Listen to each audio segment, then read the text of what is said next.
गुरुजन को प्रणाम करते हुए, माता पिता के चरणों का ध्यान करते हुए 3 बार उनका उच्चारण करेंगे। अ,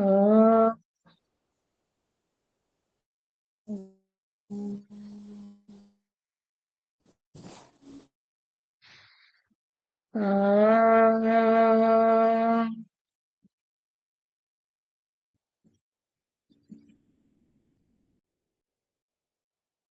अ,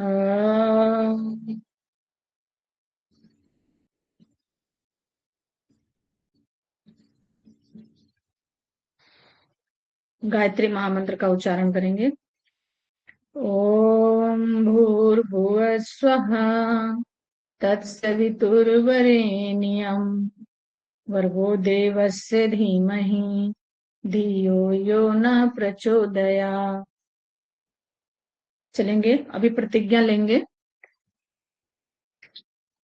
मैं संकल्प या प्रतिज्ञा करती हूँ कि विश्व में योग का पताका फहराऊंगी। मेरा संकल्प शक्ति सुदृढ़ है, पवित्र है, अभेद है। मैं अपने संकल्प शक्ति से कुछ भी कर सकती हूँ। मेरा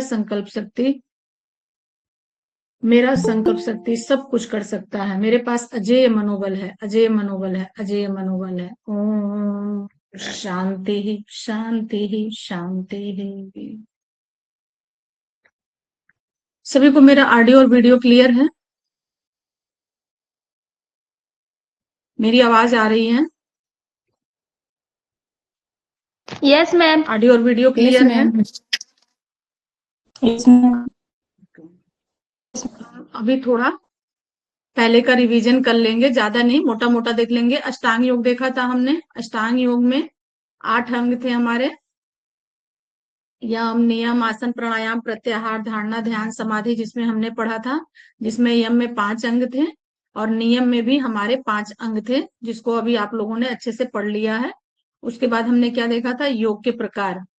योग के प्रकार में हमने क्या पहले देखा? राजयोग 6 प्रकार के बताए गए हैं।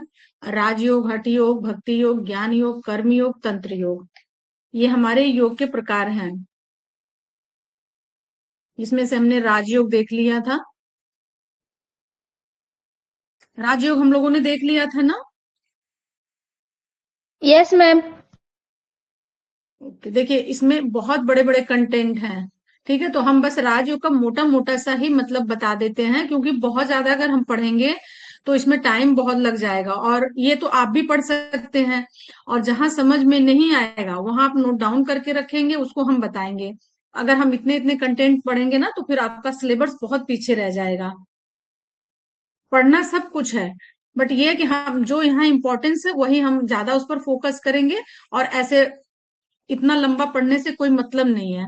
पढ़ना आपको पड़ेगा, बाकी मीनिंग उसके हम समझा दिया करेंगे आपको।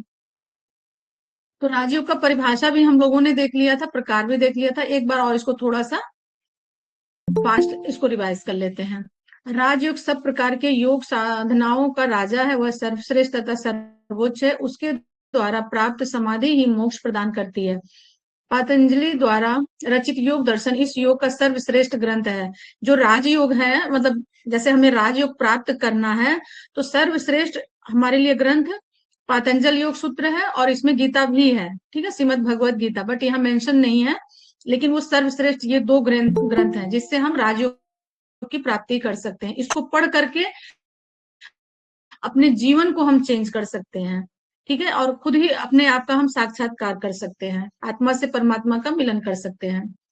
हठ योग की भांति शरीर के नियंत्रण से प्रारंभ न होकर के राजयोग का प्रारंभ सूक्ष्म शरीर मन के नियंत्रण से होता है। ठीक है, तो ये जैसे हठ योग में हम पूरी ऑर्गन्स पर देखते हैं, यानी इंटरनल पार्ट जो हमारा होता है उस पर हम काम करते हैं। लेकिन राजयोग में जैसे कि अभी यम नियम आपने देखा, यम दूसरों के लिए हमें कैसे अपनाना चाहिए, सत्य, अहिंसा, अस्तेय, इस तरीके से। और नियम खुद के लिए कि सौ, संतोष, तप, स्वाध्याय, स्वर, प्राणिधान, इस तरीके से खुद के लिए जब हम इन दोनों का कॉम्बिनेशन जब होता है, तब जाकर के राजयोग की प्राप्ति होती है। तो ये अलग अलग जैसे उपनिषदों में लिखा गया है, जैसे कि यहाँ पर योग सीखो उपनिषद में है, रजसो रेतसो योग राज योगति स्मृत। तो ये सब देखिए, इतना ज्यादा मत पढ़िए, आप अपने लिए पढ़िए। ठीक है, यहाँ पर हम बस मेन आपका मतलब यही बता देते हैं कि 2 स्पेसिफिक बुक ऐसे हैं जो मन से रिलेटेड है, जैसे कि पातंजल योग सूत्र हो गया और दूसरा श्रीमद् भगवत गीता हो गया। इन्हीं को अगर आप पढ़ते हैं तो आप इस पे मन पर काम करते हैं, और जब हमारा मन स्थिर हो जाता है, मन हमारा शांत हो जाता है, इंद्रियां हमारी रुक जाती हैं, और फिर हमें बहुत सारी चीजों का ज्ञान हो जाता है। जैसे कि ज्ञान कैसे बहुत सारी चीजों का होगा, जब हम यम नियम पूरा पढ़ेंगे, है ना, यानी जो अष्टांग योग का पूरा पार्ट है उसको जब हम पढ़ेंगे तो देखेंगे आसन द्वारा और प्राणायाम द्वारा, ध्यान द्वारा, प्रत्याहार, ध्यान, समाधि जितने भी दिया है, इसकी वजह, इसकी पढ़ने से, इसको पढ़ने से हम अपने मन की इंद्रियों पर कंट्रोल कर सकते हैं, और वहीं से हमें आत्मा से परमात्मा का मिलन हो सकता है। तो ये है तो सारी चीजें पढ़ने के लिए, लेकिन अगर हम इतना पढ़ेंगे तो फिर वही बात हो गई कि बहुत ज्यादा हम पीछे हो जाएंगे, सिलेबस आपका फिर बहुत पीछे हो जाएगा। तो इसको आप पढ़ेंगे, जो मेन मेन इंपॉर्टेंस टॉपिक है वही हम आपको समझा दे रहे हैं। अब देखिए राजयोग की अवस्थाएं, अवस्थाएं भी हम यहाँ पर देख लेंगे। शास्त्रों में 4 प्रकार के राजयोगों का वर्णन बताया गया है: कल्पित, मधु, मधु भूमिक, मधु प्रतीक, अतिक्रांत, भावनीय। इसमें प्रथम कल्पित योगी को नैसिखिया या प्रारंभिक साधक कहा जाता है। जो कल्पित योगी है ना, जैसे अभी आप लोग ज्वाइन किए हैं, जो बहुत पहले से कर रहा होगा उसकी बात हम नहीं कर रहे हैं, लेकिन जो अभी नया नया योग सीखना शुरू किया है, योग, देखो योग कई तरीके से होता है। जैसे अभी इसमें 6 प्रकार के बताए गए हैं। बहुत सारे लोग हैं आसन को केवल योग समझ लेते हैं कि हम जो आसन और बहुत अच्छे लेवल का आसन कर लेते हैं वही योग है, बट ऐसा है नहीं। जैसे जैसे आप इन सब चीजों को पढ़ेंगे वैसे वैसे चीजें आप डीप में समझते जाएंगे। ये तो बस एक छोटा सा आपके सामने प्रारूप है इसका, कि हम इसको पढ़ करके ये चीजें जानने की कोशिश करेंगे कि इसके अंदर और डीप क्या है, और अगर हम अंदर जाते हैं तो और क्या चीजें हैं, है ना। तो बस एक छोटा सा, जैसे हमें छोटे बच्चे होते हैं, A for apple, B for ball, ऐसे हम पढ़ाते हैं ना, ये उसी का एक रूप है। आपका डिप्लोमा जो है एक बहुत छोटा सा रूप है।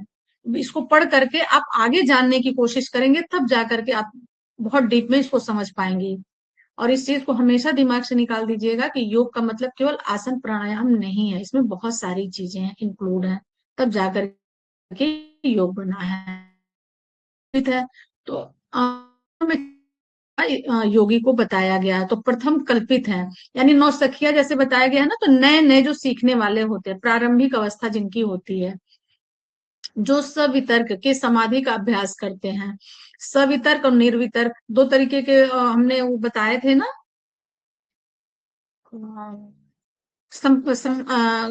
क्या कहते हैं, समाधि। तो समाधि में सवितर्क निर्वितर्क भी एक है। ये ये 4 प्रकार का बताया गया है: सवितर्क, निर्वितर्क, विचार, आनंद, अस्मिता। ठीक है, इस तरीके से बताया गया है। तो इसमें जो सबसे पहला है, जैसे कल्पित बताया गया, तो सवितर्क की तरह ही है। ये सूक्ष्म बॉडी पर काम करता है, यानी हमारे पंचभूतों पर काम करता है कल्पित जो है। मधु भूमिया योगी इससे थोड़ा उच्च कोटि का होता है, जो निर्वितर्क समाधि का अभ्यास करता है। 4 प्रकार के इस तरीके से सवितर्क, निर्वितर्क और आनंद, अस्मिता, इस तरीके से 4 हैं। विचार अनुगत और आनंद अस्मिता।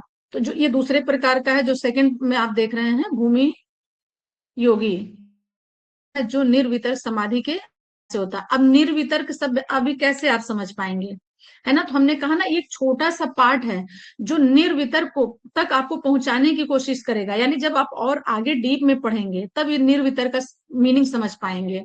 जैसे बच्चों को हम पढ़ाते A for apple, A B C D E F G H, ऐसे पढ़ाते हैं ना। तो ए मीन्स क्या होता है, बी मीन्स क्या होता है, तो जब बच्चे आगे क्लास में जाते हैं तब उन चीजों को सीखते हैं। वैसे ये चीजें हैं। तो यहाँ पर अगर हम पूरा एक्सप्लेन भी कर देंगे, सवितर का, निर्वितर का, आनंद का, स्मिता का, तो आपके पल्ले कुछ नहीं पड़ेगा। क्यों? क्योंकि जब वहां तक आप पहुंचे ही नहीं है तो वहां तक आप पढ़े मतलब पहुंच समझ ही नहीं पाएंगे। तो इस तरीके से समझ लीजिए कि जिस तरीके से समाधि हमने पढ़ाया था, 2 होते हैं, संप्रज्ञात और असंप्रज्ञात। ठीक है, 2 तरीके का होता है। एक संप्रज्ञात समाधि में हमारा सब कुछ जीवित रहता है, यानी होश में हम रहते हैं, हमारे संस्कार जीवित रहते हैं। और जैसे हम असंप्रज्ञात पहुंचते हैं, उच्च कोटि के उसमें पहुंचते हैं, वहां पर हमारी सारी चीजें समाप्त हो जाती हैं। तो एक चने के उससे हमने एग्जाम्पल दे करके आपको बताया था। तो अब इसी तरीके से ये भी बताया गया है, तो ऐसे समझेंगे आप। मधुभूमि योगी इसमें थोड़ा उच्च वाला हो गया। मधु प्रतीक योगी विचारानुगत समाधि, तो समाधि भी चार, जैसे वहां जो दो हमने संप्रज्ञात और असंप्रज्ञात देखा था ना, तो फिर वहां संप्रज्ञात चार हो गए हैं। चार में हो गया सवितर्क, निर्वितर्क, हाँ, और विचारानुगत, आनंद और अस्मिता, चार हो गए हैं। ये बहुत मतलब डीप में जब और उच्च लेवल की आप स्टडी करेंगे फिर तब जाकर के इन चीजों को बहुत क्लियर हो पाएगा, क्योंकि यहाँ बहुत अच्छे से आपको क्लियर हो ही नहीं पाएगा, हम बता भी देंगे तो भी नहीं आप समझ पाएंगे। अभ्यास करते हैं, सॉरी, निर्वितर के समाधि का अभ्यास करते हैं। मधु प्रतीक योगी विचारानुगत समाधि का अभ्यास करते तथा आनंदानुगत अवस्था में जाते हैं। आनंद अनुगत अवस्था में हम कब जाते हैं, ये हमारा क्या हो जाएगा, देखिए जैसे समाधि दो प्रकार की बताए थे, संप्रज्ञात और असंप्रज्ञात। तो जो संप्रज्ञात वाला हिस्सा है जिसमें हमारे थोड़े संस्कार पड़े होते हैं, उसके भी देखिए चार पार्ट इस तरीके से बताए गए हैं, है जो अभी हमने बताया, सवितर्क, निर्वितर्क, है, अस्मिता और आनंद। जो आनंद की अवस्था होती है वो हमारी सबसे मतलब उसमें भी हमारे संस्कार कुछ रहते हैं, रह जाते हैं, यानी दो समाधि को हम पार करके आते हैं। ये तीसरी समाधि है हमारी आनंदानुगत। तो यहाँ हमारे संस्कार जो होते हैं ना, वो थोड़े मतलब, अब आप ही सोचो, जैसे कि अभी इस समय आप लोग चल रहे हो, आपके घर का माहौल क्या चल रहा है, पूरे ब्रह्मांड में, समाज में क्या चल रहा है, बहुत सारी ऐसी चीजें हैं जो नहीं चलनी चाहिए, है ना, जिससे पूरा वर्ल्ड डरा हुआ है, हिला हुआ है। इस तरीके से अपने पड़ोस में ले लीजिए, इस तरीके से अपने घरों में ले लीजिए, किस तरीके से चल रहा है। तो ये जो हमारी अस्त व्यस्त वाली अवस्था है, तो जब हम ये दो तीन अवस्थाओं को पार करके आते हैं, तो जब हम योग में आते हैं, तो जहां हम ध्यान वगैरह लगाते हैं, तो यहाँ हमें फिर देखेंगे ना धीरे धीरे, या जैसे हम मंत्र जाप करते हैं, चैंटिंग करते हैं, जैसे ओम चैंटिंग हो गया, आप अपने किसी भी परमात्मा का ध्यान करते हैं, उनका मतलब स्मरण करते हैं इस तरीके से, तो वहां देखेंगे ना कुछ देर के लिए वो सारी जो प्रॉब्लम है ना उससे हमें निजात मिलती है, और थोड़ा हमें आनंद का अनुभव मिलता है या होता है, या मतलब इंटरनल हम ऐसे कह सकते हैं कि हम हील होते हैं। प्रॉब्लम सभी के लाइफ में है, ऐसा नहीं है कि किसी के लाइफ में नहीं, प्रॉब्लम सभी के लाइफ में, पर ये सब चीजें करने से हम उस प्रॉब्लम को कम कर सकते हैं, फिर वो हमारे ऊपर इतना हावी नहीं होते हैं। तो तीसरी अवस्था ये हमारी अब हो गई योगी की, जो आनंदानुगत, यानी जब सवितर्क और निर्वितर्क को हम पीछे छोड़ चुके हैं, यानी संस्कार हैं अभी हमारे, उनकी यादें हैं हमारे यहाँ आनंद में आने पर, लेकिन उतना प्रभावी नहीं है, बहुत ज्यादा प्रभावी नहीं है। नेक्स्ट हम देखेंगे चौथा 4 नंबर का, अतिक्रांत भावनीय योगी स्मितानुगत समाधि सिद्ध होते हैं तथा उन्हें रितंबरा प्रज्ञा प्राप्त हो जाती है, जिसमें उन्हें संप्रज्ञात असंप्रज्ञात, देखिए जब हम चौथी अवस्था में आते हैं, सभी लोग माइक म्यूट करेंगे तभी मुझे सुन पाएंगे और समझ पाएंगे। जब हमारी चौथी अवस्था आती है, ठीक है, जैसे हम असंप्रज्ञात के बारे में बताए थे, तो संप्रज्ञात में संस्कार हमारे रहते हैं। सॉरी, मैं कुछ बताना, मैं कुछ जानना चाहती हूँ कि आप जो थ्योरी अभी हमको पढ़ा रहे हैं वो क्या हमारे पीडीएफ के अनुसार पढ़ा रहे हैं? हाँ हाँ, आपका पीडीएफ के अनुसार ही पढ़ा रहे हैं। ठीक है मैम। अभी एक बार आप सुनते रहिए, लास्ट में हम आपको टाइम देंगे, फिर वहां हम डिस्कस कर लेंगे, ठीक है, क्लास के ठीक है। हाँ 5 मिनट का टाइम आपको मिलेगा, तो हम जो भी आपकी प्रॉब्लम होगी उसे हम सॉल्व करेंगे।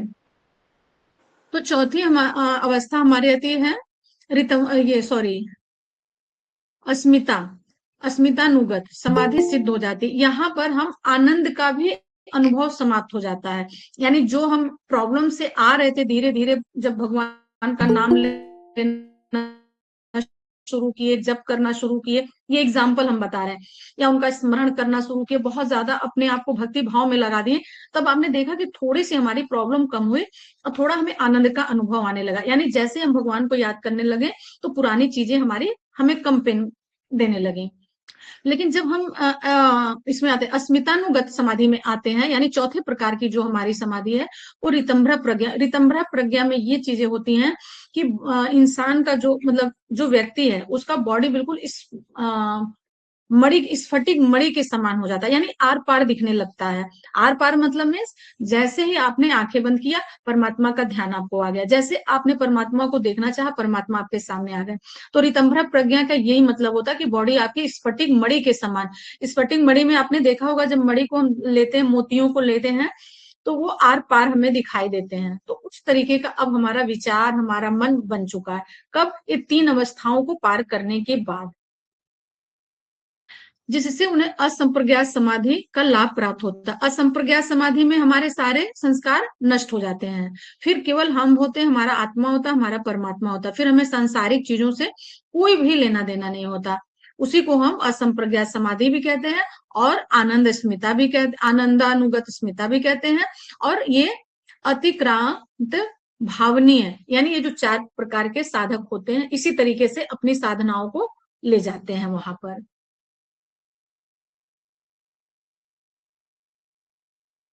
लाभ प्राप्त, इसी अवस्था में आत्मा के अपने स्वरूप का भास हो जाता है। जब हमारा तन मन, ठीक है, पूरी तरीके से भगवान में रमित हो जाता है, भगवान के उसमें हम समर्पण उनको कर देते हैं, तो क्या होता है, फिर हमारे सारे जो चित्त में संस्कार पड़े होते हैं, वो नष्ट हो जाते हैं। और फिर वही जो हम देखना चाहते हैं, जो हम सुनना चाहते हैं, जो हम करना चाहते हैं, वो चीजें हमारे साथ घटित होना शुरू हो जाती। क्यों? क्योंकि साक्षात्कार भगवान का आशीर्वाद हमारे साथ हो जाता है। या हम ऐसे भी कह सकते हैं कि हम जब चाहें अपने परमात्मा को भी देख सकते हैं। तो योगी लोग वही करते हैं ना, जो बड़े बड़े लेवल के योगी हैं। आप जैसे देखिए, हम एग्जाम्पल भी दे देते हैं, जैसे स्वामी विवेकानंद हो गए, गौतम बुद्ध जी हो गए। ये लोग कितने, मतलब किस लेवल के थे योगी? इसी लेवल के तो थे ना, जो परमात्मा को भी साक्षात बुला लेते थे, यानी उनको परमात्मा का नाम भी मिल गया। गौतम बुद्ध को तो परमात्मा का ही स्वरूप माना जाने लगा। तो ऐसे पहले तो इंसान ही थे, तो वो अपने आप को कैसे उस तरीके से बनाए, इस लेवल का साधना उन लोगों ने किया, जो कि इस लेवल का साधना हम लोग नहीं कर सकते हैं। जो कि चित्त का कार्य पूर्ण होने से वह अपने कारण प्रकृति में लीन हो जाता है। तो यहाँ अब हमारा कोई काम रह ही नहीं जाता है। जब हमें ऋतंभरा प्रज्ञा या असंप्रज्ञात समाधि हमें मिल जाती है, तो हमें और फिर कुछ रह नहीं जाता है, फिर वहां सारे संस्कार आपके खत्म हो जाते हैं। आपने भी देखा होगा, फॉर एग्जाम्पल गौतम बुद्ध जब छोटे थे, उनको कितनी सारी चीजें कितनी परेशान करने लगी कि ये व्यक्ति रो क्यों रहा, ये रोग से ग्रसित क्यों है। उनको, हालांकि देखिए, उनको वो चीज होना ही था, तो वो कब तक हम पर्दे में उनको रख सकते थे? क्योंकि वो इसी के लिए बने थे, ये जानने के लिए, क्योंकि संसार को कुछ देना था, संसार में आए थे तो उनका कुछ उद्देश्य था, उस उद्देश्य की पूर्ति के लिए आए थे। तो उनको हम पैक करके नहीं रख सकते, कितना भी पेरेंट्स पैक करके रखते, छोटे पे रख सकते, उनके भाग्य में वो लिखा था। क्यों? क्योंकि उनको परमात्मा का ज्ञान होना ही होना था, और उनको संसार में इस तरीके की चीजें बतानी थी कि परमात्मा है, आप कैसे जुड़ो, कैसे करो, किस तरीके से चीजें। क्योंकि अगर कोई ना कोई व्यक्ति नहीं आएगा, हम तो भगवान कृष्ण और राम को कहाँ देखे हैं? रामायण और महाभारत में देखे हैं, है ना? ऐसे साक्षात तो नहीं देखे हैं। तो जिस तरीके से उन लोगों ने हमें रील में दिखा दिया, उसी को हम सत्य मान के उस चीज को चलते हैं।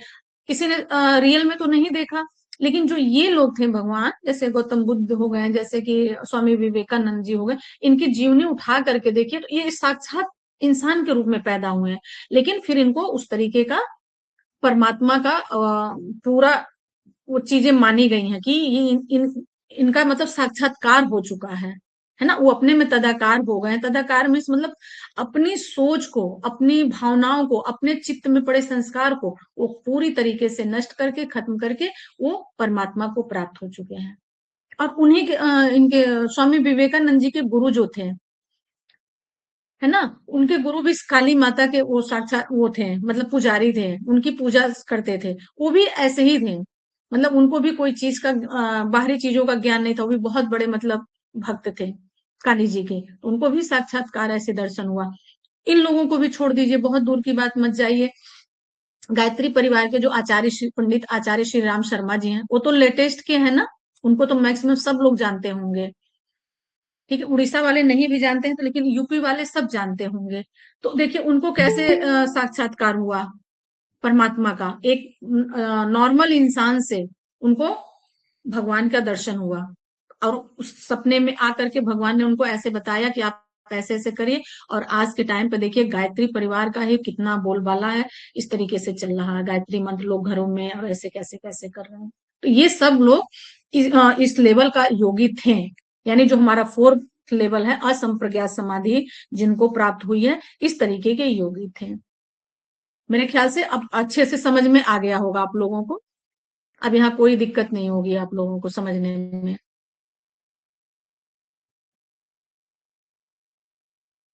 आत्मा अकेला रह जाता है, वह चित्त से प्रभावित नहीं होता, इसी को योग में कैवल्य के नाम से पुकारा जाता है। आत्मा देखिए, चित्त में संस्कार खत्म हो जाते हैं, केवल आत्मा आत्मा जीवित रहती है ना। और योगी उस लेवल का हो जाता है, जैसे कि अभी सबका छोड़ दीजिए, आचार्य पंडित श्री राम शर्मा जी का देख लीजिए, तो उनको गायत्री मंत्र का पूरा वो मिला था इस तरीके से, तो सांसारिक चीजें उनके कहाँ याद रही, वैसे ही मतलब चलता रहा उनका प्रचार प्रसार, उनको बताया गया था, गायत्री माता ने साक्षात उनको दर्शन दिए थे कि ऐसे ऐसे करिए, तो वैसे वैसे ही उन्होंने किया। और गौतम बुद्ध जी, वो केवल बेचारे ने देखिए कहाँ कहाँ जा करके अपना साधना ध्यान किया, फिर उनको कैसे मतलब प्राप्त हुआ। तो बाहरी चीजें उनकी नष्ट हुई, जो हम आज संसार में देख रहे हैं ये सारी चीजें नष्ट हुई, आत्मा उनकी जागृत हुई है, और उन्होंने साक्षात दर्शन किए, तो आज लोगों को परमात्मा का नाम मिल रहा है, कैवल्य नाम से पुकारा जाता है, जिसे मोक्ष या मुक्ति भी कहा जाता है। तो देखिए ये 3 साधक और हैं, जो कि राजयोग में 3 प्रकार के साधक बताए गए हैं। जो साधक आपने 4 प्रकार के पढ़े हैं वो उपनिषद के हैं, और यहाँ पर जैसे 3 प्रकार के बताए गए हैं, ये 3 प्रकार का ज्यादातर लिया जाता है। तो उत्तम कोटि का हो गया, मध्यम मध्यम कोटि का हो गया, अधम कोटि का हो गया। तो ऐसे समझ लीजिए, अधम कोटि में आ गए सबसे निम्न के, जो हम लोग हैं, ठीक है, हमारा जो लेवल है ना के बराबर, यानी थोड़ा आसन कर लेना, थोड़ा, यानी हम सीख रहे हैं, अभी सीखने की प्रक्रिया में है, ये हमारा हो गया अधम कोटि का। और जैसे कि सबसे पहले अधम कोटि का बताया हमने, अब उत्तम कोटि का देख लेते हैं, जबकि इसमें उत्तम कोटि का पहले बताया गया है, तो उससे कोई फर्क नहीं पड़ता, तीनों सेम ही हम बताएंगे। उत्तम कोटि का हो गया जो हमारी असंप्रज्ञात समाधि को प्राप्त किया है, जो एकदम उस लेवल का ईश्वर के साक्षात जो दर्शन किए हैं, यानी जो तप जप, इस ध्यान, आसन, प्राणायाम, हर चीजों में महारत हासिल कर लिया, ईश्वर को समर्पित करके अपने काम को किया, ईश्वर में विलीन हो गए। विलीन मतलब उनकी आत्मा जीवित है, लेकिन ईश्वर के अलावा कुछ नहीं है। एग्जाम्पल अपना ये क्या कहते हैं, गौतम बुद्ध जी, एग्जाम्पल जैसे अपना ले लेंगे स्वामी विवेकानंद जी, तो ये ईश्वर को साक्षी मान करके अपने काम करते रहे, ये हमारे उत्तम कोटि के साधक हो गए। मध्यम कोटि में हो गए जो थोड़े इनसे कम लेवल के, ठीक है, तो इनसे कम लेवल के जब आप जैसे जीवनियां पढ़ेंगे ना, इसी में आएगा, जैसे कि इनकी जीवनी हो गई अपना, ये कबीर जी हो गए, और जैसे कि आपने देखा तुलसीदास जी हो गए, जो ये मध्यवर्गी आ गए, ये लोग भी मतलब बहुत अच्छे लेवल के योगी भी थे, कवि भी थे, हैं, और इनकी भी मतलब तुलना उसी में आ जाएगी, यानी ध्यान योग प्राणायाम सब करते थे।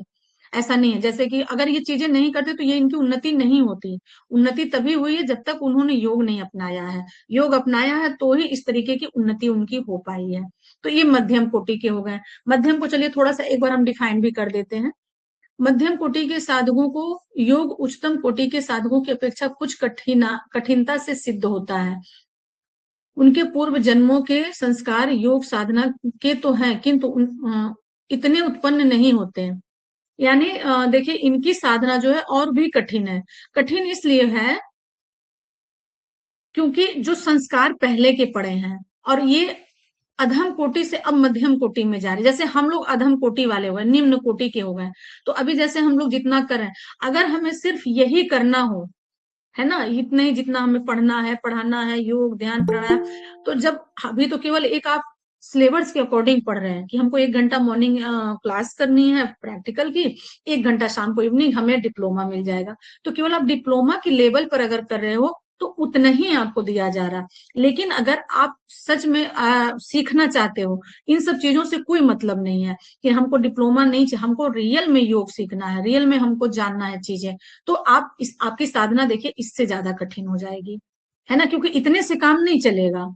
अभी जो चल रहा है, जैसे निम्न कोटि के साधक हम लोग हैं, सुबह उठ रहे हैं, आसन कर रहे हैं, प्राणायाम कर रहे हैं, साधना कर रहे हैं, ध्यान कर रहे हैं, ये बहुत छोटी बात हो गई। लेकिन जब इससे ऊपर हम उठते हैं तो अपनी बाहरी चीजों को सबको हमें त्याग करना पड़ेगा। तो कठिनाई तो आएगी ही ना। पता नहीं कितनी चीजों को छोड़ना पड़ेगा, खान पान अपना वैसे ही रखना पड़ेगा, दिनचर्या वैसे ही रखनी पड़ेगी, तो जाहिर सी बात है कि कठिनाई आएगी। और वो एक मतलब घर में रह करके नहीं हो सकता, उसके लिए आपको अलग से जगह चाहिए, शांत वातावरण चाहिए, उस लेवल का गुरु चाहिए जो आपको उस पर बता सके। तो इसलिए वो साधना थोड़ी सी कठिन बताई गई है। फिर वो चीजें जब वो उसमें पारंगत हो जाते हैं, उसमें महारत हासिल हो जाता है, तो बाकी चीजें करने में उनको आसानी हो जाती है। और कोई भी चीज अगर आप स्टार्ट करते हैं तो देखिए स्टार्टिंग में थोड़ी सी प्रॉब्लम आती ही आती है, बस ऐसा ही है।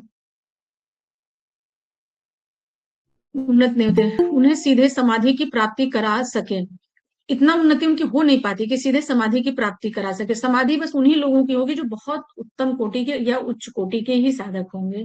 और उच्च कोटि के जो अभी हमने कुछ नाम लिए हैं, वो लोग आप फील करके देख लीजिए कि हाँ वो लोग किस लेवल के कोटि मतलब साधक थे। इसके लिए राजयोग में क्रिया योग का वर्णन करते हुए महर्षि पतंजलि कहते हैं सब तब स्वाध्याय स्वर प्राणी ध्यानान क्रिया योग है।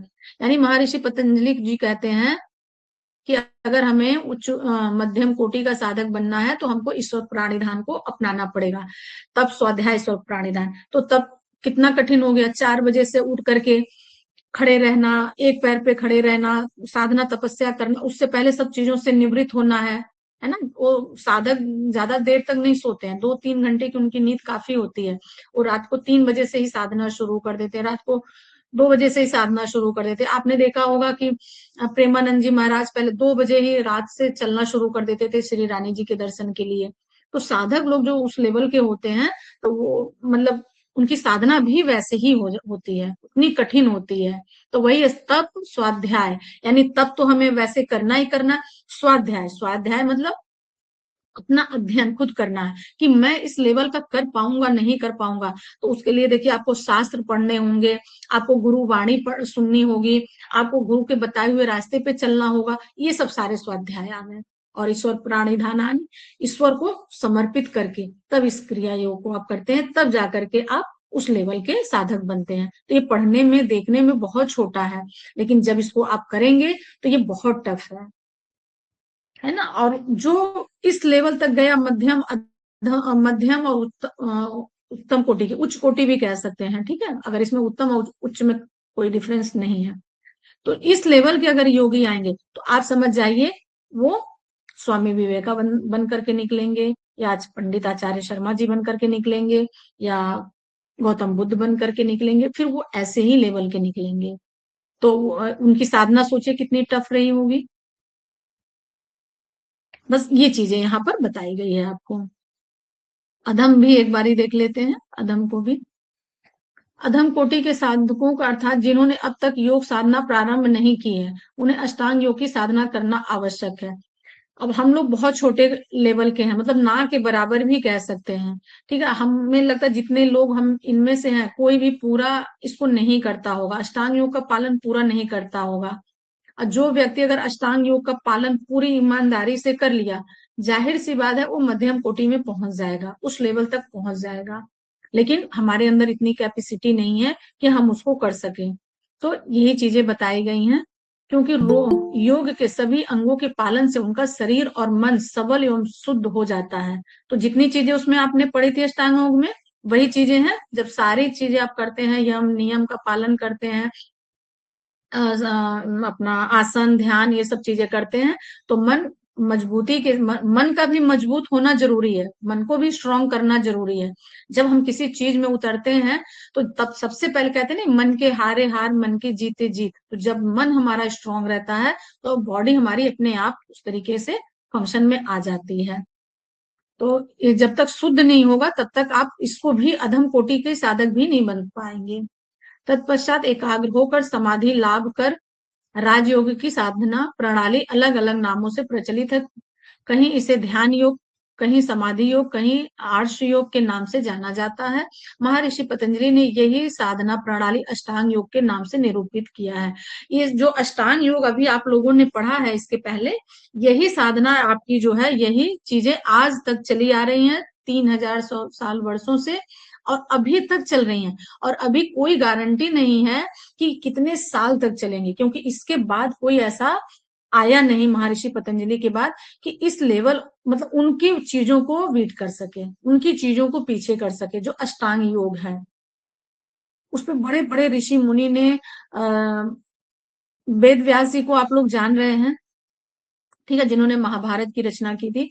मतलब इतने उच्च कोटि के ऋषि मुनि ने उस पर टिप्पणियां की हैं, मतलब उसका भाष्य से लिखा है। तो आप समझ सकते हैं कि मुझे नहीं लगता कि अभी पता नहीं कितने सालों तक, कितने 100 सालों तक, हजारों साल की बात कर रहे हैं कि अभी वैसा कुछ आएगा, अष्टांग योग को जो पार कर सके या अष्टांग योग को पीछे करके वो चीजें आ सके। आया है बहुत सारी चीजें, लेकिन उस पर इतना वर्क हो नहीं पाया। वो मतलब वर्क भी लोगों ने किया, लेकिन वो इतना प्रमाणित नहीं हो पाया जितना कि अष्टांग योग हुआ है।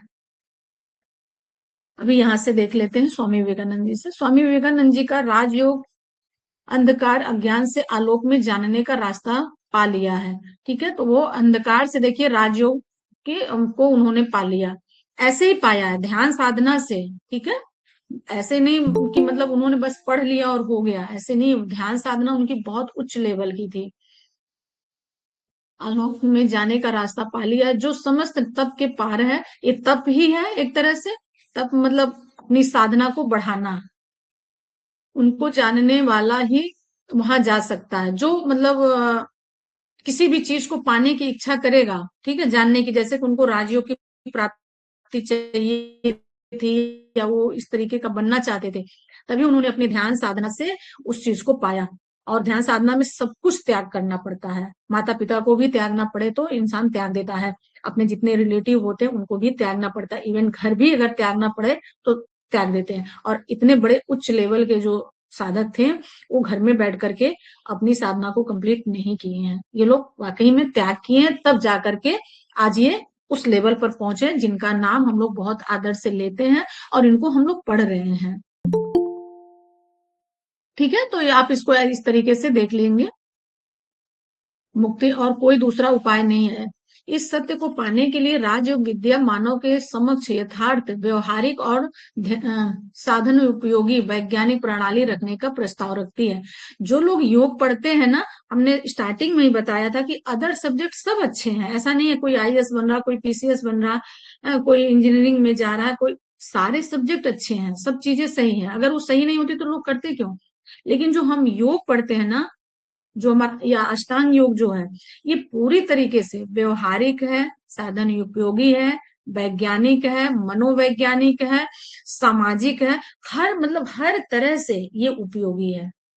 अष्टांग योग या पातंजल योग सूत्र, ये मतलब उन लोगों को भी ये, अगर उनकी दिशा और वो डगमगा गई, उनकी चीजें डगमगा गई, तो वो इसको पढ़ करके अपने लाइफ को सुधार सकते हैं, फिर से सुधार सकते हैं, अपने ट्रैक पर ला सकते हैं। इतना बड़ा पावर है अष्टांग योग में।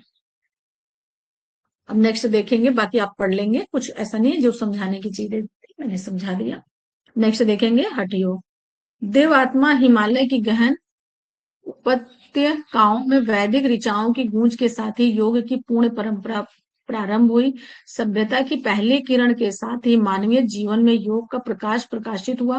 महर्षि पतंजलि के अष्टांग योग के साथ जिस योग ने मानव जाति को असंख्य आध्यात्मिक एवं अन्य उपलब्धियां प्रदान की हैं, उन्हीं में से एक महत्वपूर्ण नाम है हठ योग। अच्छा देखेंगे, जिस तरीके से राजयोग में महर्षि पतंजलि का अष्टांग योग मतलब स्पेसिफिक बताया गया, सबसे इंपॉर्टेंस बताया गया, जैसे कि अभी हमने लास्ट में बताया कि पूर्ण रूप से व्यवहारिक है, सामाजिक है, आध्यात्मिक है, हर साइड से, यानी मन को शांत करने वाला। उसी तरीके से आप देखेंगे कि हठ योग में इस हठ योग जो है सबसे इंपॉर्टेंस है। ये हठ योग नाम है, इसी हठ योग में अभी बहुत सारी चीजें अंदर में आपको मिलेंगी पढ़ने के लिए। महर्षि पतंजलि के अष्टांग योग के साथ ही जिस योग ने मानव जाति को असंख्य आध्यात्मिक एवं उपलब्धियां प्रदान की, उन्हीं में से एक महत्वपूर्ण नाम हठ योग है। यदि राजयोग को सुव्यवस्थित रूप देने का श्रेय महर्षि पतंजलि को जाता है, तो हठ योग का सुव्यवस्थित रूप प्रदान करने में निसंदेही श्री स्वात्मा राम जी ने सफल किया है। ठीक है, देखिए राजयोग की प्राप्ति ही हठ योग, जब हठ योग हम पूर्ण रूप से कर लेंगे तभी हमें राजयोग की प्राप्ति होगी। एक तो हम वहां से पढ़ करके अपनी चीजों को पहले सही की, ठीक है, तो जिस तरीके से महर्षि पतंजलि ने अष्टांग योग के माध्यम से पूरे मतलब योग पर अपना जैसे कब्जा जमाया, या उसी को अब हमने बताया ना 3000 साल पहले से चली आ रही है। उससे पहले योग का इतना ज्यादा कुछ था नहीं, था लेकिन लोगों को पता नहीं था, एक मोती में पिरोया नहीं गया था, इन मोतियों को धागों में पिरोया नहीं गया था। इसी तरीके से कुछ ऐसे हठ योग में ऐसी चीजें हैं जिसका नाम पूर्ण रूप से इनको जाता है, स्वात्मा राम जी को जाता है कि हठ योग के माध्यम से योग को कैसे सिद्ध किया है। ठीक है, और हठ योग राजयोग की प्राप्ति के लिए पहले हठ योग भी करना पड़ेगा आपको, तब जाकर के आपको मतलब इन दोनों का कॉम्बिनेशन से ही राजयोग की प्राप्ति हुई है। तो जितना अष्टांग योग आपको इंपॉर्टेंस है आप लोगों के लिए, उतना ही इंपॉर्टेंस आपका हठ योग है। अब इसको थोड़ा सा, जैसे अभी हमने पतंजलि जी का विस्तार से बताया, इनको भी बता देते हैं। हे आदिनाथ भगवान शिव, सर्वप्रथम मैं आपको प्रणाम करता हूँ जिन्होंने पार्वती जी के जी को हठ योग की शिक्षा दी थी। जिस प्रचार आगे जिस प्रकार होगा, ठीक है, जिसका प्रचार आगे चलकर श्री स्वामी मत्स्येंद्र नाथ गोरक्षनाथ जी ने किया। आप इसको को पढ़ने में बहुत इजी हो जाएगा, क्योंकि अगर एक एक वर्ड पढ़ करके बताएंगे तो शायद आप कम समझेंगे, लेकिन एक स्टोरी के फॉर्म में बता देंगे तो भगवान है ना हिरण्यगर्भ ऐसे, फिर वहां से देखें 5-6 लोगों में वो डिवाइड हुआ, उनका पुत्र फिर उनका पुत्र ऐसे ऐसे करके डिवाइड हुआ। फिर वहां से महर्षि पतंजलि में आप आ गए, अष्टांग योग में आ गए। अब वहां से उठ करके ये हठ योग में अब आ गए। तो हठ योग में सबसे पहले किसको माना गया है? आदिनाथ भगवान शिव को। ठीक है, यहाँ ऐसे बिल्कुल समझेंगे। तो सबसे पहले क्या हुआ कि योग तो जब से मतलब संसार की सृष्टि की रचना हुई है, योग तब से था, लेकिन सबको पता नहीं था, है ना, सभी को पता नहीं था। ये छोटे छोटे टुकड़ों में कहीं इधर से उधर ऐसे बिखरा हुआ था, तो ज्यादा किसी को कुछ समझ में नहीं आता था। तो एक बार क्या हुआ कि भगवान शिव जो है और पार्वती जी ऐसे घूमते हुए, ऐसे अपना विचार कहीं जैसे ध्यान व्यान करते हैं, अच्छी जगह पर गए, है ना, जहाँ अच्छा सा वो उनका बैठने का था, क्या कहते, पहाड़ था, नीचे पानी थी, झरना था, उसमें मछलियां कुछ ऐसे घूम रही थी, फ्लावर्स थे, बहुत अच्छी मतलब जगह थी। तो दोनों लोग गए, माता शिव भी, माता पार्वती और भगवान शिव दोनों लोग गए। तो वहां पर माता पार्वती जी ने भगवान शिव से पूछा कि भगवान, मतलब जो भी कहती हूँ उनको, नाथ, ये मतलब योग क्या है, मतलब योग क्या है? अगर किसी को बीमारी हो जाए तो उस समय तो दवा वगैरह इतना नहीं होता था ना, मतलब जब सृष्टि का निर्माण हुआ था तो इतने मेडिसिन नहीं थे, या रहे भी होंगे तो इतने अच्छे डॉक्टर नहीं रहे होंगे, या डॉक्टर भी रहे होंगे तो इतना अच्छा पहचान नहीं रहा होगा, बहुत सारी कमियां रही होंगी। ये तो अब साइंस ने इतना डेवलप कर लिया। तो फिर उन्होंने पूछा कि योग क्या है? तो भगवान शिव ने उनको योग की चीजें बताई, क्योंकि शिव भगवान को ही आता था उस समय। फिर उन्होंने पूछा कि इसको करते कैसे हैं? तो भगवान शिव ने उनको बताया कि ऐसे ऐसे करते हैं। वो सब अभी आप लोग पढ़ेंगे, केवल समझने के लिए छोटा सा ये स्टोरी हम बता रहे हैं। फिर उन्होंने बोला कि इस मोक्ष मुक्ति कैसे हमें मिल सकती है, तो उसका उपाय उन्होंने बताया। फिर उन्होंने पूछा कि जो है योग किसको किसको करना चाहिए, तो फिर उन्होंने अपना आंसर दिया कि योग सभी के लिए है, ऐसा कुछ नहीं है कि ये नहीं कर सकते वो नहीं कर सकते। इस तरीके से उनका कुछ क्वेश्चन इस तरीके से चल रहा था दोनों लोगों का, पार्वती जी का और भगवान शिव का। तो इनकी सारी बातें, एक मछली थी वहां ऐसे पानी में घूम रही थी, तो वो सुन रही थी सारी चीजें, उन्होंने उनकी पूरी गुप्त बातें उन्होंने सुन लिया। तो फिर बाद में भगवान शिव ने देखा, करे इन्होंने तो पूरी बातें सुन ली हमारी, तो इसका मतलब अब ये अर्थ का अनर्थ हो जाएगा। इसलिए अर्थ का अनर्थ होता है कि हम कभी कभी बहुत सारी चीजें सुन लेते हैं, लेकिन सुनने के बाद हम उसके बिल्कुल रिजल्ट पर नहीं पहुंच पाते हैं। आखिर में रिजल्ट क्या है उसको नहीं सुनते, या तो हम रूट कॉस्ट पे नहीं पहुंच पाते, या तो हम उसके रिजल्ट पे नहीं पहुंच पाते। तो जब हम रूट कॉस्ट पे नहीं पहुंचते वहां भी हमारी चीजें गलत हो जाती है, या हम उसके पूरे रिजल्ट पे नहीं पहुंचते तब हमारी चीजें गलत हो जाती है। ये बीच की चीजें पता है वो रबड़ की तरह खींच करके प्लास्टिक की तरह इतनी बड़ी हो जाती हैं। तो वो चीजें उनको परेशान करने लगी भगवान शिव को, कि पता नहीं इन्होंने कितना सुना, क्या सुना, ऐसा ना हो कि जो ये अगर किसी को बताए, पता नहीं पूरी बात सुनी कि नहीं सुनी, तो वो गलत हो जाए। है, उस समय कैसे थे प्राणी वगैरह, देखिए पहले के लोग बोलते भी थे, प्राणी जो थे ऐसा कुछ दिखाया गया कि बोलते भी थे। फिर भगवान शिव ने उनको श्राप दे दिया, किसको? उस मछली को। और मछली को श्राप दिया कि आप एक मनुष्य रूप में बन जाओ, तो वो एक मनुष्य रूप में बन गए। और जब वो मनुष्य रूप में बन गए तो उनका नाम पड़ गया मत्स्येंद्र नाथ। ठीक है, तो अगर किसी को सबसे पहले योग पता था तो वो भगवान शिव को, यानी हठ योग के अकॉर्डिंग, उधर उधर का मत जाइए, महर्षि पतंजलि वाला मत जाइए। वो तो आदि मतलब वहां से है, हिरण्यगर्भ से, यानी सूर्य के टाइम से ही है। जब से धरती का निर्माण हुआ तब से सूर्य चंद्र सब बने हैं। तो वो एक अलग पार्ट हो गया। यहाँ जब हम आ गए हठ योग में, हम आ गए, तो हठ योग में आप देखेंगे तो सबसे पहले भगवान शिव को था। शिव जी ने माता पार्वती से अपना कन्वर्सेशन किया। जब उन्होंने कन्वर्सेशन किया तो एक मछली ने सुन लिया। जब एक मछली ने सुन लिया तो वो फिर एक डर का पात हो गया कि ऐसा ना हो कि हमने जो चीजें बताई सही इन्होंने सुना कि नहीं सुना, लेकिन कुछ चीजें तो सुन लिया, तो ऐसा ना हो कि ये इसका अर्थ का अनर्थ बन जाए। फिर उन्होंने उनको श्राप दिया भगवान शिव ने, और वो एक मनुष्य के रूप में अच्छे से आ गए। और फिर उनको अच्छे से पूरा ज्ञान दिया, योग का फिर पूरा ज्ञान दिया। तो फिर अगर मतलब क्वेश्चन के अकॉर्डिंग आप देखना, अगर जहां भगवान शिव का नाम नहीं आता है तो सबसे पहले मत्स्येंद्र जी का नाम आएगा, क्योंकि भगवान शिव के बाद मत्स्येंद्र जी का नाम आता है। और फिर अगर उससे पहले अगर आता है जहां भगवान शिव की आदि देवों के देव आदि देव, जैसे आदिनाथ, देखिए लिखा आदिनाथ भगवान शिव, तब आप समझ जाना कि ये भगवान शिव से रिलेटेड क्वेश्चन है, तो ये भगवान शिव के बारे में बताना। और जहां वहां भगवान शिव का नाम नहीं होगा, तो अगर पहला पूछता है कि हठ योग के कौन से हैं, तो हम मत्स्यनाथ को बताएंगे। तब उन्होंने उनको अपनी सारी योग से रिलेटेड जो भी चीजें थी बताई, और फिर उन्होंने इस तरीके से इनको गोरक्षनाथ जी को अपना चेला बनाया, उनको बताया, फिर ऐसे ऐसे ये विस्तार से बढ़ता गया। तो एक छोटा सा ये स्टोरी था जिससे आप समझ सकें, आपको समझने में अब चीजें इजी हो जाएंगी। अब हम पढ़ते हैं। हे आदिनाथ भगवान, ये क्वेश्चन कर रही है माता पार्वती जी, क्वेश्चन करें। हे आदिनाथ भगवान शिव, सर्वप्रथम मैं आपको प्रणाम करती हूँ या करता हूँ, जिन्होंने पार्वती जी को हठ योग की शिक्षा दी थी, जिसका प्रचार आगे चल करके श्री स्वामी मत्स्येंद्र नाथ एवं गोरक्षनाथ ने किया। मत्स्येंद्र नाथ कौन हो गए? मछली हो गए, मछली को मत्स्येंद्र नाथ दे दिया गया, उनको एक मनुष्य के रूप में बना दिया गया। फिर उन्हीं के शिष्य हुए गोरक्षनाथ जी, जो कि गोरखपुर के जिला स्थित वहां पर स्थित है। जो गोरखनाथ मंदिर बहुत बड़ी सी है, एक बहुत पूजनीय जगह बन चुकी है, और जहां से हमारे यूपी के सीएम बाबा आदित्यनाथ वहां पर बैठते हैं। ठीक है, अगर ऐसे आता तो वहीं गोरक्षनाथ मंदिर है, वहीं पर वो बैठते हैं। ठीक है, तो वो हठ योगियों का है, तो हठ योग में ये भी आते हैं बाबा अपना आदित्यनाथ भी, अपने सीएम। तो गोरक्षनाथ ने किया। सूर्य और चंद्र शब्दों की व्याख्या विभिन्न प्रकार से की गई है। एक व्याख्या के अनुसार सूर्य से तात्पर्य है प्राण वायु तथा चंद्र का अपान वायु। सूर्य का मतलब हो गया तेज, गरम।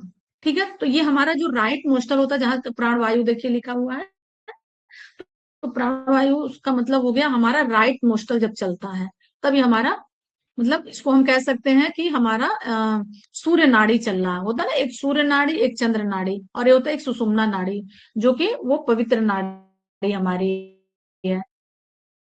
तो जब हमारा सूर्य नाड़ी चलता है तो हमारा राइट साइड का देखेंगे नोस्टल चलना शुरू हो जाएगा।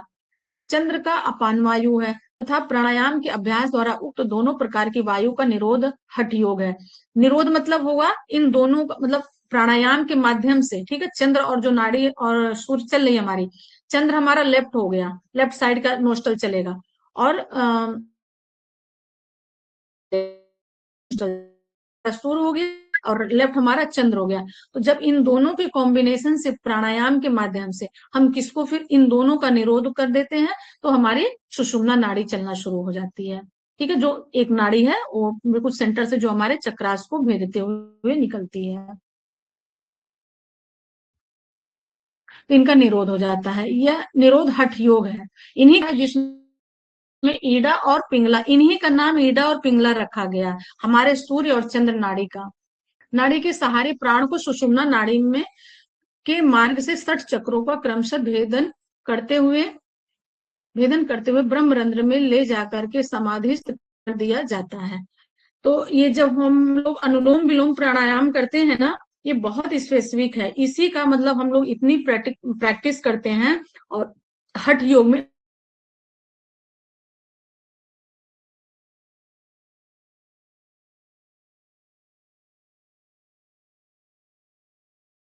पाती हैं, क्योंकि उनकी नस नाड़ियां इतना मतलब उससे भर चुकी हैं, दूषित हो चुकी हैं कि वो 5 मिनट मुझे बहुत उलझन हो रही है। क्यों? क्योंकि नस नाड़ियों में पूरी चुके हैं, मतलब गंदगी भर चुकी है, जो सोच की हमारी गंदगी है ना, ये राग द्वेष, इससे ये इस तरीके की जो गंदगी है वो भर जाती है। तो प्राणायाम के माध्यम से, प्राणायाम हमें 5 मिनट से स्टार्ट करना चाहिए जो इनिशियल लोग होते हैं, और अच्छे से इसको आधे घंटे तक 45 मिनट तक ले जाएंगे तो इसका आपको फर्क दिखना शुरू होगा। फिर ये दोनों नाड़ियां जो हमारी हैं, ईडा और पिंगला, ये नॉर्मल हो जाती हैं, और फिर हमारा सुषुम्ना नाड़ी जो है वो जागृत होता है, जो हमारे सेंटर पॉइंट में होता है, और वो हमारे 60 चक्रों को भेद देते हुए सीधे कहा जाता है सहस्रार में। इन सब की विधि हम लोग आगे चल करके पढ़ेंगे। अब आज का आपका टाइम, आज यहीं पर हम क्लास ओवर करेंगे क्योंकि टाइम ओवर हो गया है। अब बताइए, किसी का कोई क्वेश्चन आप लोगों का?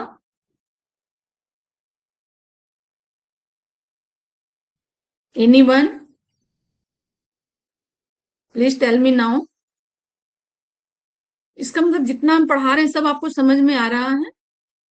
मुझे तो ऐसा, या तो सारी चीजें समझ में आ रही है या तो नहीं आ रही हैं। दो ही कंडीशन में इंसान क्वेश्चन नहीं करता है, या तो सारी चीजें आ रही हों या तो सारा कुछ भी नहीं आ रहा हो।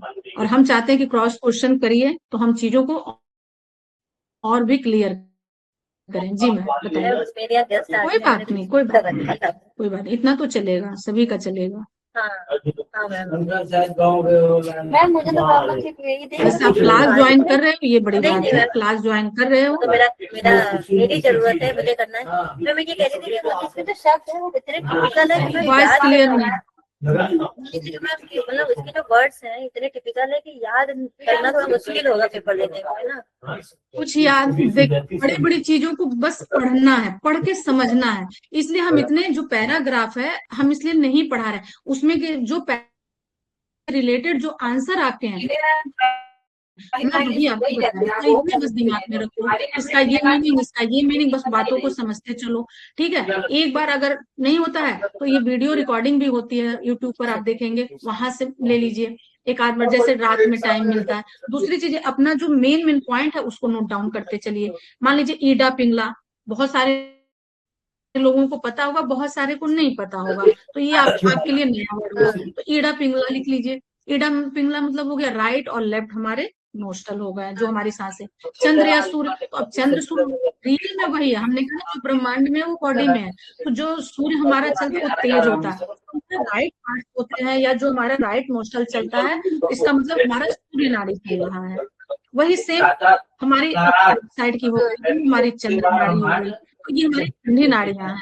तो ये इसको आप सूर्य चंद्र, और इसको रात दिन भी लिख सकते हैं, इसको पिंगला भी लिख सकते हैं, और इसको मतलब बच्चे की शादी ईटा पिंगला को इस तरीके से, सूर्य चंद्र इस तरीके से आप लिख सकते हैं, मतलब मिला करके एक मेल का एक फीमेल का। जैसे मैं राजयोग परिभाषाएं हैं, मैं बहुत जैसे संस्कृत याद करने जैसी कुछ भी नहीं है, बस हमारे जितना हम पढ़ा रहे हैं इसको सुनिए। आपके पास पीडीएफ है, उस पीडीएफ को एक बार ध्यान से देख लीजिए, और क्वेश्चन इतने अच्छे से आ जाएंगे आपको कि जिस समय आप पेपर देंगे तो आपको बहुत इजी हो जाएगा, लेकिन थोड़ा पढ़ना पड़ेगा। ऑप्शन आएंगे ना, ऑप्शनल होंगे ना ऑनलाइन में? नहीं नहीं, ऑप्शनल नहीं होंगे। पूरे 3 घंटे की आपके, जैसे आपने यूनिवर्सिटी के पेपर दिए वैसे होंगे, पूरे 3-3 घंटे के पेपर होंगे। तो मैम कैसे देना होगा, ऑफलाइन होंगे कि ऑनलाइन होंगे? अभी टाइम है, उसमें अभी टाइम है, वो मैनेजमेंट सब कराएगा, उसके लिए आप लोग बिल्कुल परेशान मत होइए, अभी उसमें टाइम है। अभी जो काम आपका है पढ़ने वाला उसको कीजिए।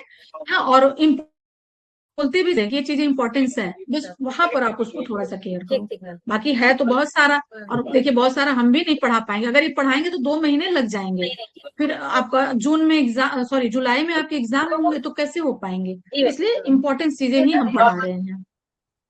ठीक है, और किसी का एनीवन? चलिए, सभी को समझ में आ रहा है इसका मतलब, और अभी हम पूछेंगे तो फिर आप लोग नहीं बताओगे। चलो, अष्टांग योग एक बार फिर से कौन बताएगा? और आज से प्रेयर शांति पाठ आप लोग कराएंगे, हमने 1 वीक करा दिया है। क्योंकि ये आपको सीखना है, क्योंकि आगे चल के आपको करना है ना। मनानी ma'am, Sangeeta ma'am, Haripriya ma'am, Sanjeev Goyal sir. Tania ma'am, अष्टांग योग के अंग जी सर बताइए। यम बताइए नियम सर, आसन बताइए। प्राणायाम प्रत्याहार धारणा ध्यान समाधि। वेरी गुड, इसका मतलब पहले से आप पढ़ रहे हैं, है ना, और अच्छी जी बात है, जी जी। पढ़ना चाहिए। हाँ, जो लोग पढ़ रहे हैं, मैं जो पढ़ा रही हूँ सारी चीजें समझ में आ रही होंगी आपको सारी। संजीव सर, सब आ रही हैं चीजें समझ में?